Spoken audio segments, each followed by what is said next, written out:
Salam ediz vatandaşlar. Bütün dünya çağılar günü bolun bayramı kutlu mübarek olsun. Çağılarımızın geleceği gowy olsun. Kıynansak da Türkmenistan devletimizde çağılar bayramını bellep bilen oklar. Bilmeyenlerim. Sebep işsizlik, pulsuzluk.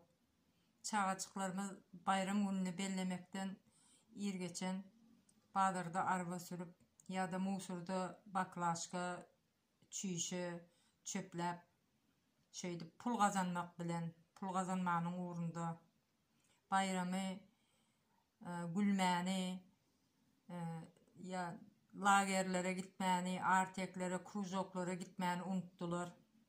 Çağıların umudu yok.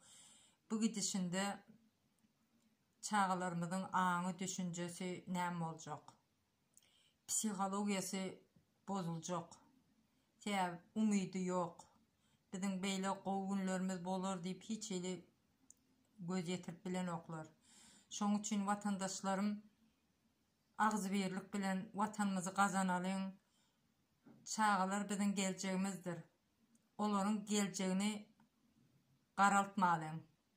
Vatanımızı kazanalım. Täze Türkmenistan devletimizi kuralım.